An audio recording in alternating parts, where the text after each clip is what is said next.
যখন কোনো মুসলিম ব্যক্তির ঘরে মেহমান প্রবেশ করে, তখন সঙ্গে হাজার রকম রহমত ও বরকত প্রবেশ করে।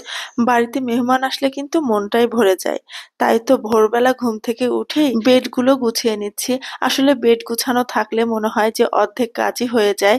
তো আমি সবগুলো ঘরের বেডশিট চেঞ্জ করছি। মানে বেডশিট যেগুলো পাড়া ছিল সেগুলো ২-৩ দিন আগেই পেরেছি। তাই তার উপরেই আবার নতুন বেডশিট পারলাম আর প্রত্যেকটা খাট সুন্দরভাবে গুছিয়ে নিলাম। যেহেতু আমার বাবার বাড়ি অনেক দূর আর দাদা নানার বাড়ি তো আরো বেশি দূর, অর্থাৎ দিনাজপুর টু মেহেরপুর অনেক দূর, যেহেতু বাবার বাড়ির আত্মীয় স্বজনরা আমার বাসায় আসে, তবে অনেক বছর পর পর। এদিকে আমার ছোট চাচা অনেক দিন ধরে আসবো আসবো করছিল আমার বাসায়, তো সেভাবে আসা হয়ে উঠছিল না। আবার এর মাঝে চাচা আবার হজে গিয়েছিলেন এবং হজে যেয়ে আমাকে মহান আল্লাহ পাকের ঘরের সামনে থেকে নামাজ আদায় করে উনি আমাকে ভিডিও কল দিয়েছিলেন এবং ভিডিও কলে উনি আমার সাথে ওয়াদা করেছিলেন যে, মা এবার আমি হজ থেকে ফিরেই তোমার বাসায় যাব। আলহামদুলিল্লাহ, মহান আল্লাহ পাকের অশেষ রহমতে ওনার দোয়া আল্লাহ কবুল করে নিয়েছেন এবং উনি যথারীতি আমার বাসায় অনেক বছর পরে হলেও এসেছেন, আলহামদুলিল্লাহ। এদিকে আমি সকাল সকাল তো রান্না বান্না সব আয়োজন করছি, যেহেতু ওনারা চলে আসবেন।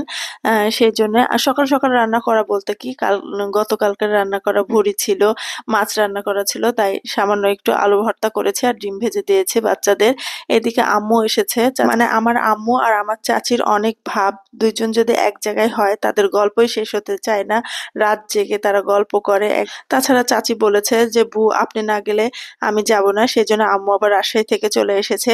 এইদিকে দেখতেই তো পেলেন আমি শাক ঘন্ট করছি, কারণ এই শাক ঘন্টটা আমাদের দেশে খায় না, শাকটা ভাজি করে খায়।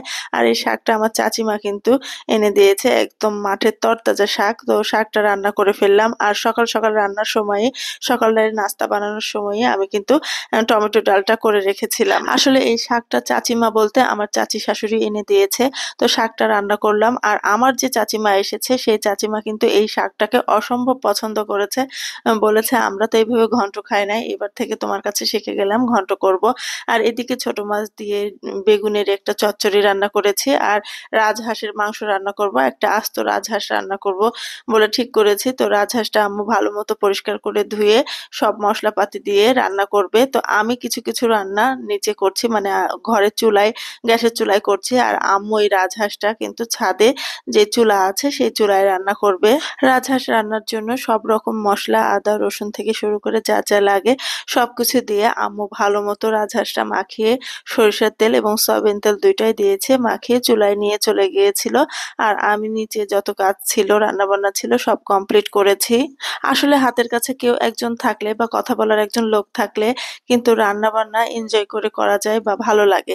শাশুড়ি মা যখন বেঁচে ছিলেন আমরা দুইজন গল্প করতাম আর রান্না করতাম। আর উনি যেহেতু একদম সরল সাদা মানুষ ছিল, আমি যা বলতাম তাই শুনতো, কিংবা আমি যদি বলতাম মা একটা গান শোনান, রান্না করতে করতে উনি গান শোনাতো। তো এখন যখন একা একা রান্না করি তখন কিন্তু আমি ওনাকে খুব বেশি মিস করি।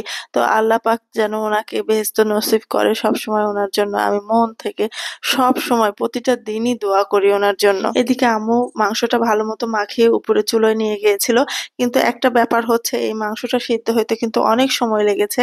মানে এই মাংসটা যদি গ্যাসে রান্না করতাম অর্ধেক গ্যাস মনে হয় ফুরিয়ে যেত। যাই হোক, চুলায় রান্না করছিল আম্মু, আমি আবার উপরে একটু গরম পানি দিতে গেলাম, তখন আবার মোবাইলটা নিয়ে যেয়ে অল্প একটু ভিডিও করে আসলাম যে কি অবস্থা আম্মু দেখি। এরপর যথারীতি চাচা চাচি সবাই বাসায় পৌঁছে গিয়েছিল।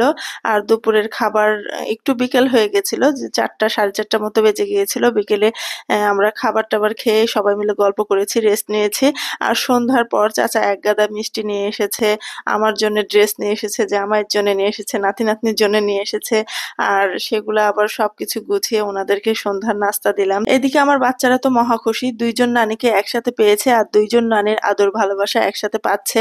আর দেখেন, আমাদের বাড়িতে বা আপনাদের বাড়িতে মেহমান কিন্তু প্রতিদিন আসে না, কেউ কিন্তু থাকতে আসে না অনেক দিনের জন্য। তাই যখন মেহমান আসবে সাধ্যমতো আমি আপ্যায়নের চেষ্টা করি, আপনারাও করবেন। আজকে তাহলে এখানেই বিদায় নিচ্ছি, দেখা হয়ে যাবে নেক্সট ভিডিওতে। সে পর্যন্ত আল্লাহ হাফেজ।